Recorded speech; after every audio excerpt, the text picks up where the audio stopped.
Hello everyone, welcome to Think Computer YouTube channel.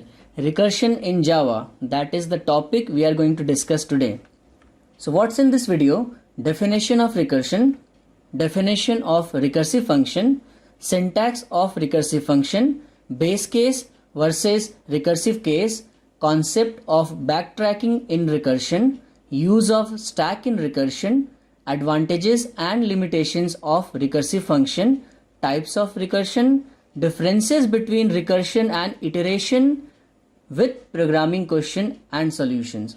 Let's begin. So what is recursion? We can say that recursion is a process in which a function calls itself inside of its own body as a subroutine. Normally we know that a function calls another function. Like for example, function A calls function B, or we call different functions from void main. But in case of recursive function, in case of recursion, the function is calling itself inside of its own body. Now how can we differentiate? I have two examples for you. At the left hand side, I have a normal function call, okay, where the function 1, my function 1 is calling the function 2 inside of its own body. On the right hand side, I have the recursive function call where the function 1 is calling itself only inside of its own body. So a function which uses recursion is known as a recursive function. So my right hand side example is a recursive function. Now you must be thinking, what is the output? The function which I have written on the right hand side, it will print hello infinite time. Why? I will explain you soon. This is the syntax of recursive function. Just like a normal function, okay, but inside of the body of the function, we are going to call the same function. Now let's see the previous example again. In the previous example, what happened? In the function 1, we called the function 1. I told you that the output will be hello, that will be printed infinite time. But how? See, this is the explanation. First time we called the function 1 from void main or from anywhere else, we called it. Then hello is printed, the first hello. After that, the function called my function 1, means the function is calling itself. Then inside of function 1, the same function restarted from the beginning. So again the second time the hello is printed. Then again the function is called. Third time the function starts its execution. Again hello is printed. Again the function calls itself fourth time, and this process will happen till infinity. Okay, it will not stop, and at the end there will be memory overflow. Then only the program will stop. Okay, that will be a runtime error. Now in the recursive function, we have two cases. One is known as base case, another is recursive case. What is the difference? We say that base case is the condition which is used to terminate the recursive process. Okay? And recursive case is basically the function calling statement inside the function body. I have the example. This is an example where we are printing the message hello n times. Okay? Like if I pass n5, then it will print hello 5, hello 4, hello 3, hello 2 and hello 1. The output is there only. Now in this example, the value of n is reducing by 1 every time. Like it is 5, then it will become 4, then 3, then 2, then 1, like that. So once the value of n becomes 0, it will return. Means the recursive function will stop. It will not execute anymore. This case is known as the base case. Okay, so the case or the condition which is going to terminate the recursive function is called the base case. In my example, n equal to 0 is the base case, and in the else part I am calling the function again, that is the recursive case. Okay, so the statement in which you are calling the same function again inside the function body only, that is known as recursive case. Now how this program is executing, I am giving you a rough idea right now. Suppose n is 5. So the function will begin from the print int n, okay. Then n is 5, 5 is not 0, it will go to else. Then it will print hello plus n, means it will print hello 5. Then again the print function call is there with n minus 1. So 5 minus 1, 4. Print 4. It will restart the function with the value 4. Now n is 4, 4 is not 0. It will again go to else, it will print hello 4.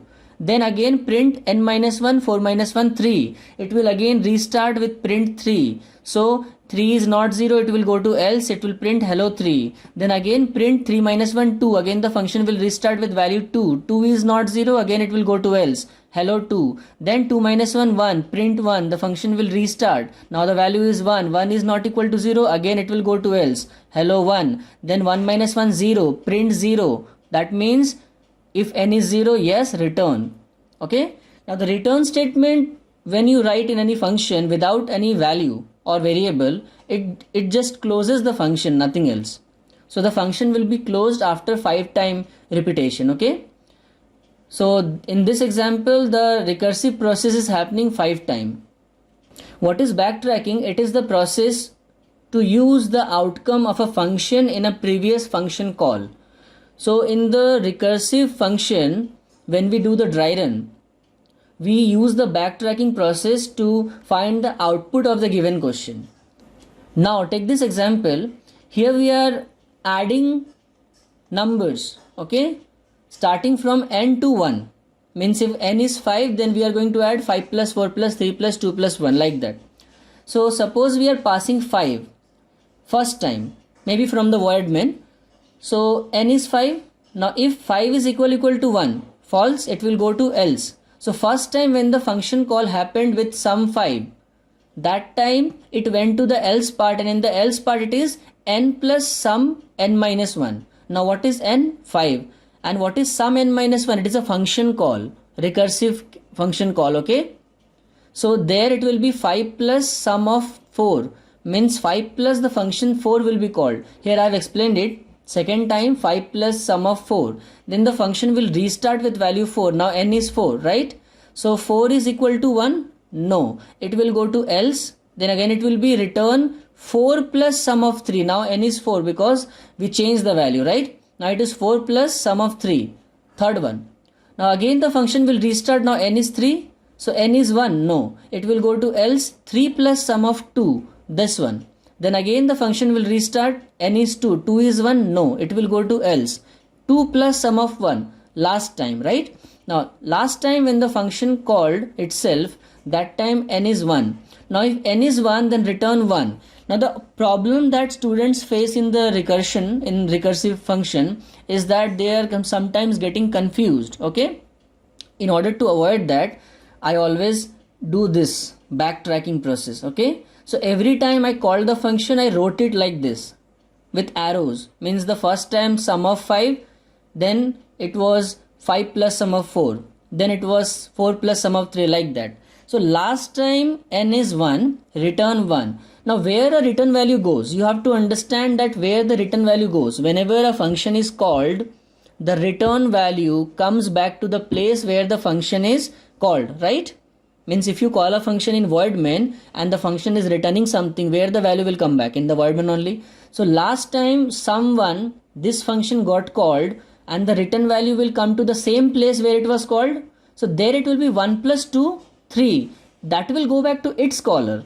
Now 3 plus 3, 6. That will go back to its caller. 6 plus 4, 10. Then 10 plus 5, 15. So the last value that will come back is 15. Now in computers, for storing recursive function calls using the backtracking technique, the computer uses stack. So let me introduce you to stack. What is a stack? Basically, stack is a LIFO structure. There are different type of data structures in computer. Like we have stack, we have queue, we have linked list, we have tree. One of them is stack. It is said that stack is a LIFO structure. LIFO means last in, first out. You can easily relate the example of stack with party plates. When you go to any party, you see different plates are there. They are stacked on top of each other, right? If you take out the plate, which plate you take out first? The topmost plate. But the topmost plate is the last plate that is kept there, right? So you take out the topmost plate, which was the last one. Last in, first out. See this example. Before I begin, you should know that in stack, when we insert any number or any element, this operation is known as push operation. And when I remove anything from the stack, then this operation is known as pop operation. Suppose we have different boxes. I have numbered the boxes like 1, 2, 3 with different colors. At the beginning, I will put the box number 1. Then on top of that, I will put the box number 2. On top of that, I will put the box number 3. So which box came last? Number 3. And which box came first? 1. Now if I have to take out the box, I have to move it. Which one to move first? Number 3 only. Then after that, which one to move? Number 2. And at last, which one to move? Number 1. That means last in, first out. The box which came last, number 3, is taken out first. So last in, first out. Now what is the relation of this stack with recursion, that I will explain you now. See, when we are doing backtracking and we are calling the function inside of the function only, means recursive function call, this kind of situation is happening. Now how the computer will remember that which function is called inside of which one? Okay, like sum5 called sum4, then sum4 called sum3, like that. Then the value to be returned back to its caller. But that thing to be stored somewhere in the memory so that the computer can properly close the functions. That is done using stack. Means when you make any recursive function call in the program, you write any such statement, the computer maintains a stack. Suppose I do sum of 5 first time. So that goes to the bottom of the stack. Then I do sum 4, that goes to the top of that. Then sum of 3 on top of that. Then on top of that, like that. So this kind of situation will happen. Suppose this is my stack. First function call is sum of 5. On top of that, sum of 4. On top of that, sum of 3. Then sum of 2. Then sum of 1. This stack is maintained in the memory. Then when we are closing the functions, means during the backtracking process, like I explained, like this value will go to its caller and that value will go to its caller, like that. In that case, it will be pop, the value will be taken out. So first, which function will be closed? Sum of 1. Then which function will be closed? Sum of 2, then sum of 3, then 4, then 5. This is done properly with the help of stack. Now we will discuss what are the limitations and what are the advantages of using any recursive function. Let's talk about the advantages first. Number 1, minimum number of variables are used to develop the logic. Because we are using recursion, so we can do the same thing using less variables. As the function calls itself various times, the application of iterative loop is ignored. So we don't use loop in recursion programming, right? Because that is the use of recursion, just to eliminate the loop. The recursive algorithm is precise, readable, and efficient. The last point is easier to debug and obtain error-free result. But the last point depends on you. If you are understanding recursion well, then it is very easy for you.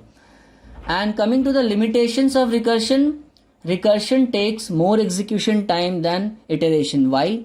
Because of the stack only. Okay, it has to maintain a complex structure in the memory. It may result in stack overflow if the recursive call continues longer. Remember the first example I gave where the hello was printed infinite times. In such situation, it will be stack overflow. Means it is a kind of runtime error. Then it occupies more space in the stack. Okay. Now how many types of recursion do we have? Mainly recursions are of two types, direct recursion or indirect recursion. The direct recursion is also known as linear recursion. It has two subcategories, tail recursion and binary recursion. Let's begin with direct recursion. Direct recursion is also known as linear recursion. In this type of recursion, the function is called within the body of the same function. Now there are two types of direct recursion. We either have tail recursion or we have binary recursion. Now what is tail recursion? This is a type of recursive function in which the recursive call is the last statement of the function. So if you see any recursive function in which the recursive function call, means the recursive case, is the last statement of the function body. So in my function int fact, I am calling the function fact at the last. So in any recursive function, if the recursive case is the last statement of the function body, then it is known as tail recursion. Now what is binary recursion? This is a type of recursive function in which the function calls itself from two distinct points within the body of the function. Both the function calls may be included in a single statement or can exist in two separate statements. In the first example, we are finding out the GCD of two numbers using binary recursion. So we have called the recursive function means the GCD two times. So this is recursive case, this is also recursive case, and this is the base case. So in any function, if we have the recursive case two times, then it is known as binary recursion. This one is also example of binary recursion. So the function calls, both of the function calls may be in the same statement or may not be in the same statement. But if the function call is done two times, then it is binary recursion. Now let us see indirect recursion. In this type of recursion, the function is called from another function block. It is also known as mutual recursion. In the following example, there is a recursive function even. There is another recursive function odd. The even function is calling the odd function and the odd function is calling the even function. Okay? So this is an example of mutual recursion, also known as indirect recursion. Now you will be thinking how it is working. Suppose we want to check if 2 is even or odd. We will call this function, okay? And the number n is 2. So if 2 is 0, is it 0? No. It will go to else. It will call the odd function and pass n minus 1. My n is 2, so 2 minus 1 is 1. It will call the odd function with value 1. Now n is 1 in the odd function. Is it 0? No. It will go to else part. It will call the even function with 1 minus 1, 0. Now even function is called with value 0. 0 is equal to 0. It will print number is even. My original number was 2. So it is even. Now what are the differences between recursion and iteration? Recursion can be done from the beginning of the function. Okay, the repetition is happening from the beginning of the function. But in iteration, only a part of the function is repeating. Recursion can be only used in a function, whereas iteration can be used in a function as well as in main method. Void main. It helps to reduce the size of code. It makes the code longer. It takes more time to execute. It takes less time to execute. Now let us start programming questions. I have many programming examples for you along with the solution and the dry run. Question number 1. Write a recursive function int factorial int num to accept any number, then return the factorial of any number. Sample input is, suppose if the number is 5, then the output should come 120. That is the factorial of 5, right? Factorial of 5 is 5 into 4 into 3 into 2 into 1. That is 120. Let's see the program. This is the first program. I have created this class my recursion 1. This is the recursive function that I have, and from the void main I am calling that recursive function. In the recursive function I have the return type integer and I am passing a number. If the number is 1, then it will directly return 1, and if it is not 1, then I am returning number multiplied by factorial num minus 1. So which one of these is the base case? The first one. Because the first case num equal to 1 is going to terminate the function. Okay, that is the base case. And which one is the recursive case? The second one. Okay. Now the program will begin from the void main. Like if the number is 3, the factorial of 3 is 6. 3 into 2 into 1. So first time the function is called with the value 3. It will directly go to the function body. Now num is 3. 3 is 1? No, 3 is not equal to 1. It will go to else and it will do 3 multiplied by factorial of 2. Then again the function will restart. Num is 2, 2 is 1. No, again it will go to else. 2 into factorial of 1. then at last num is 1, it will return 1, and by backtracking 1 into 2 into 3, we will get the factorial of 3. Let's see the dry run of this program. I have this program here. First time the factorial function is getting called with the value 3. I am assuming that the number is 3. Here we are calling the function and passing 3. Okay. Then the obj.factorial, the first function call is happening. There the number is becoming 3. Now if 3 is 1, this condition is becoming false. So it will go to else part. In the else part it will be 3 into factorial of 2. Okay, I have the backtracking prepared. Okay.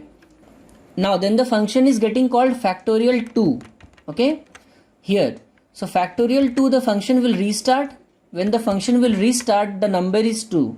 So if number is 1, is it 1? No. Again it will go to else. In the else it will be 2 into factorial of 1. Now the factorial function is getting called with value 1. So it will restart with value 1. Number is 1. So what it will return? It will return 1. The last return value will be 1. That return value will go back to its caller. So 1 into 2, the return value will be 2. Then that 2 will be returned to its caller. 2 into 3, 6. And the final return value will be 6. That is the factorial of 3. Okay. Question number 2. Write a recursive function int sum, int num to accept any number, then return the sum of the digits of the number. If the number is 123, then the sum will be 6. 1 plus 2 plus 3, 6. Let's see the program. So here is my program. Int sum, int num. If the number is 0, return 0. Else d equal to num mod 10, then return d plus sum num by 10. Now suppose the number is, for an example, 123. So from the void main I am passing 123. It is directly going to the function. Now 123 is 0. No, it will go to else. We are extracting the digits in a variable d. Then we are adding the variable d with the recursive function call. So first time d is 3 because 123 mod 10 is 3. Then 3 plus the recursive function call. And there we are not passing 123. We are passing the 123 by 10. We are passing 12. So next time the number is 12. Now 12 mod 10 d is 2. Then 2 plus 12 by 10 means 1. Then last time the value of num will be 1. So 1 mod 10 will be 1, the value of d, and d plus sum of 1 by 10. 1 by 10 is 0. Last time the function call. After that is 0. Let's see the dry run. So here is the dry run of the second program. In the void main, we are calling the function and we are passing the number. Suppose the number is 123. Okay. So it will directly go to the function with value 123. Number is 123. If 123 is equal to 0, no, it will go to else. In the d variable, we are taking out the digit. Which digit will come out? 3. Because 123 mod 10 is 3. Now d is 3. So 3 plus num by 10. Num by 10 is 12. So second time the function call will be 3 plus sum of 12. Now the function will restart with value 12. 12 is equal to 0. No, it will take out the digit in the else part. 12 mod 10, the digit will be 2. So 2 plus sum of 12 by 10. 12 by 10 is 1. So 2 plus sum of 1. Third time function call. Then the sum function will restart. Num is 1. 1 is 0. No. It will go to else num mod 10. What is num mod 10? 1 mod 10 is 1. So digit is 1. 1 plus num by 10. Num by 10 is 0. 1 by 10 is 0. So last time the function call will be 1 plus sum of 0. Now when the function is called with sum of 0, that time the if condition will be correct because the number is 0 at last, then it will return 0. That 0 will be returned to its caller, so it will be 1 plus 0, 1. That 1 will be returned to its caller, that will be 1 plus 2, 3. That 3 will be returned to its caller, that will be 3 plus 3, 6. So the final value that will come back to the void main, the sum of digits of 123 is 6. Let's see the third program. Write a recursive function int reverse, int num, int r to accept any number and return the reverse of the number. Okay, we are going to reverse a number. Like if the number is 156, it will become 651. So here we are going to pass two arguments. num is the actual number and r is the reverse of the number. So we are going to find out the reverse of the number, but we are going to pass 0 as a default value. Okay, and always remember, in the recursive programs, whatever function argument is given, you have to follow that only. Means you cannot add any argument, you cannot remove any argument. Okay, also you cannot have global variables. With the function only you have to complete the task. Let's see the program now. So here is the third program. int reverse num r. If number is 0, return r. Else take out the digit, reverse the number and pass it to the reverse function. Okay, let's see the dry run. So here is the dry run of the third program. First time from the void main we are passing the number. Suppose the number is 234. So from the number we are passing 234 and 0 we are passing as the default value of reverse first time. Okay, so if number is 0, is it 0? No, it will go to else. It will take out the last digit. 234, the last digit is 4, the value of d will be 4, correct? Now r into 10 plus d, what is r? 0. 0 into 10, 0. 0 plus d, 4, right? 0 plus 4, 4. So next time when we are calling the function, we are passing r as 4 and we are passing num by 10. Num is 234, so 234 by 10 is 23. Second time the function call is happening with 23, 4. Now the function will restart with 23, 4. Num is 23. Is it equal to 0? No, it will go to else. So 23 mod 10, the digit will come out as 3. Reverse is 4 till now. So 4 into 10, 40. 40 plus 3, 43. The reverse variable has become 43. And the number is 23 till now. 23 by 10 is 2. So next time the third function call is 2, 43. Okay. So the function will restart with 2, 43. The number is 2. 2 is equal to 0. No, it will go to else. Now num mod 10. 2 mod 10. The remainder will be 2. The reverse variable is containing 43. 43 into 10, 430 plus 2 is 432. So the reverse variable now contains 432. And the num by 10 is 2 by 10, which is equal to 0.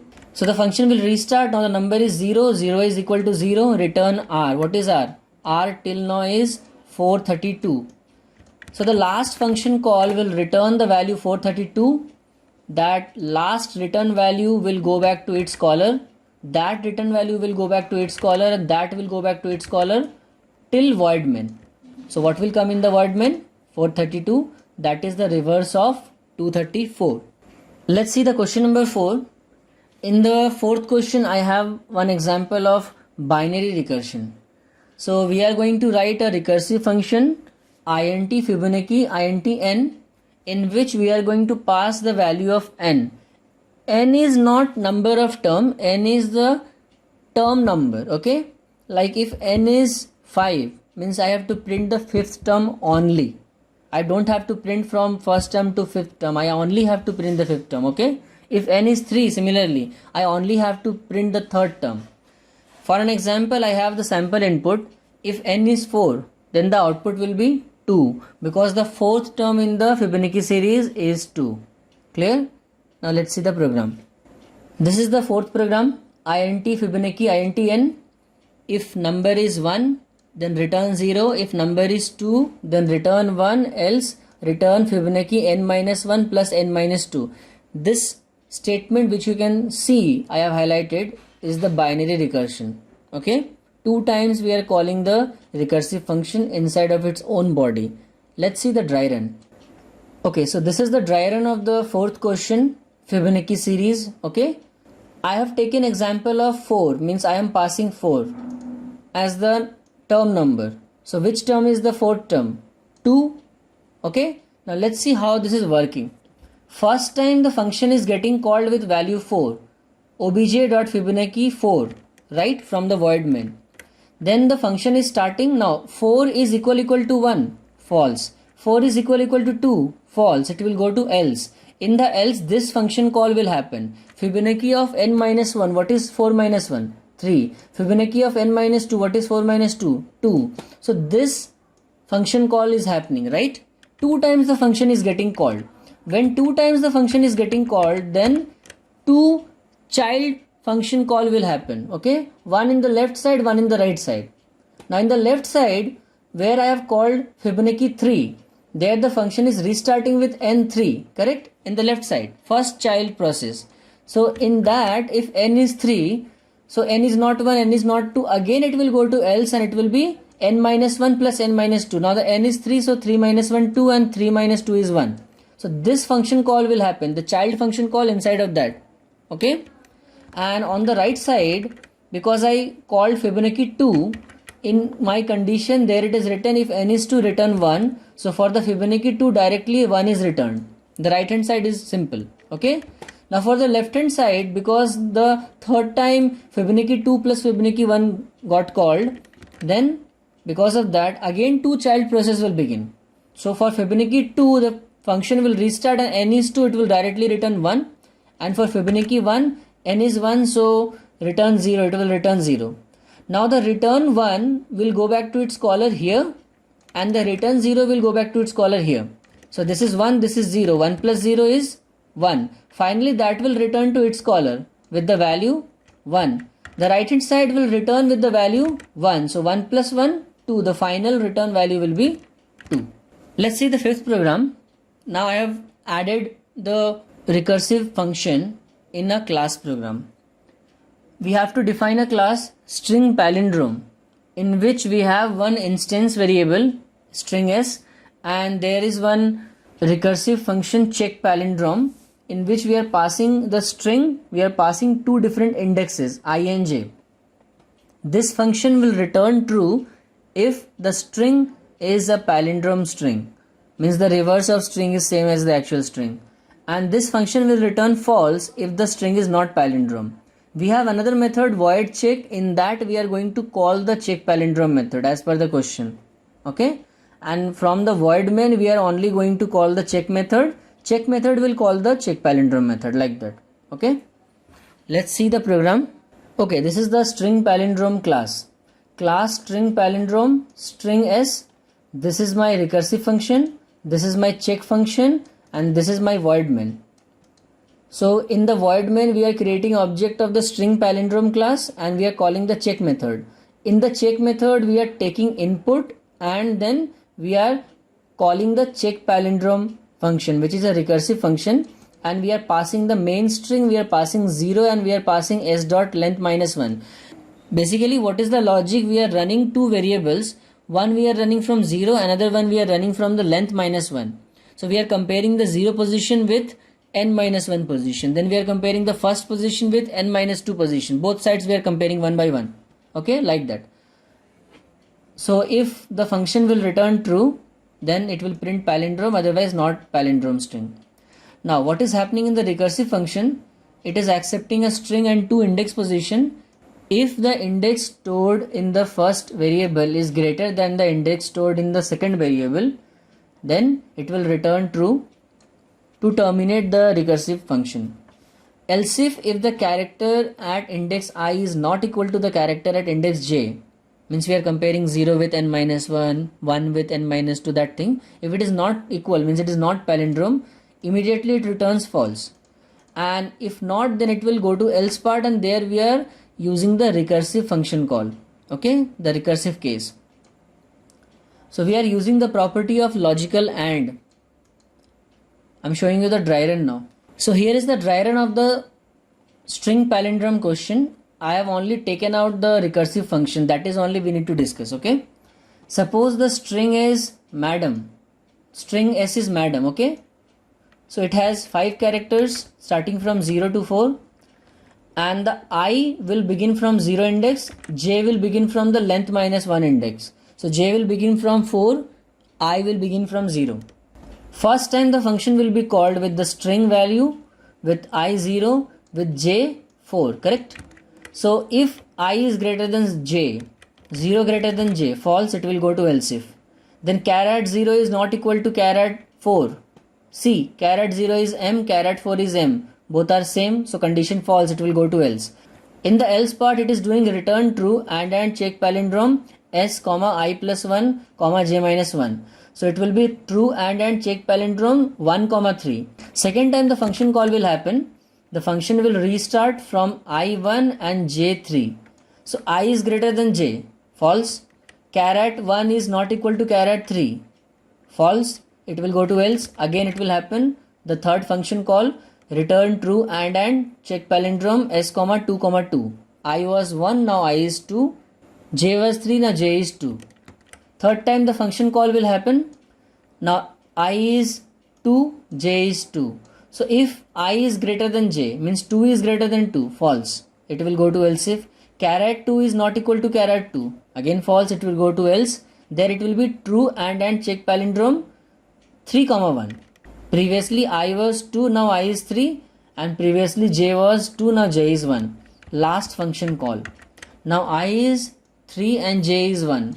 So if I greater than J, 3 greater than 1, correct?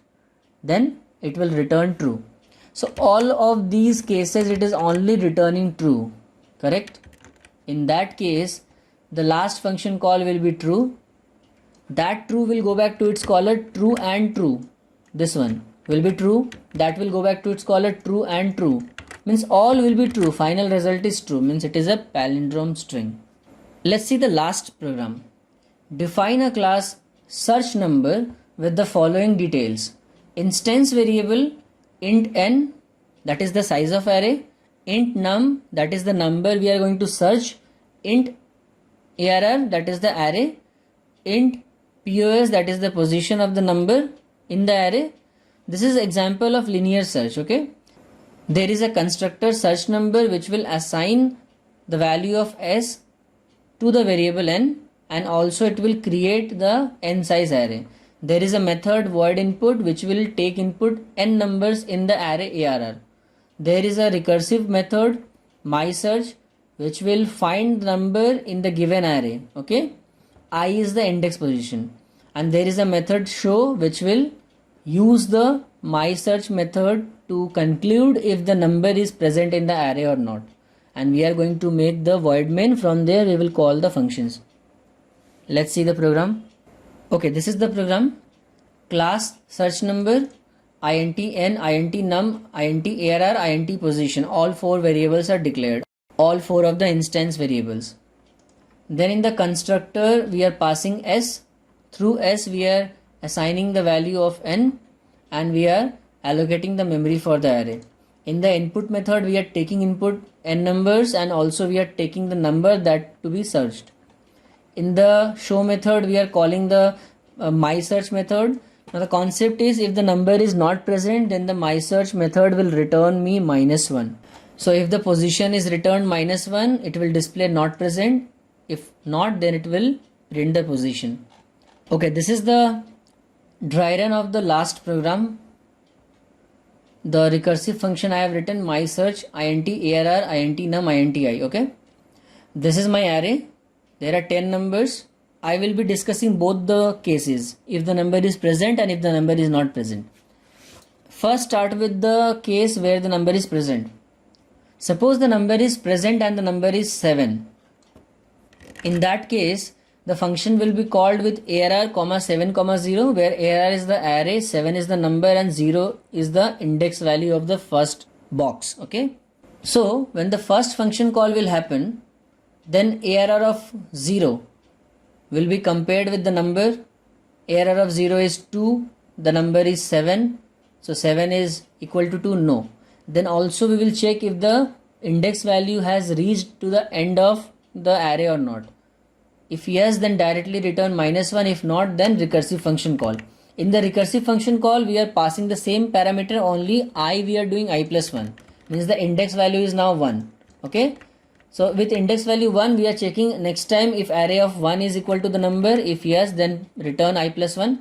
So this will happen 3 times. In the third case, when the position is 2, in the 2 position I have the number 7. So when the position will be 2, arr of 2 will be equal to the number, it will return I plus 1. I plus 1 it will return, means it will return 3. That 3 will go back to its caller, which will go back to its caller, and finally the return value is 3. In case if the number is not present, suppose the number is 12, 12 is not present. So the function will be called 10 times with I value 0, then 1, then 2, then 3, like that. Finally, when the value of I will be 10, then this condition will be true.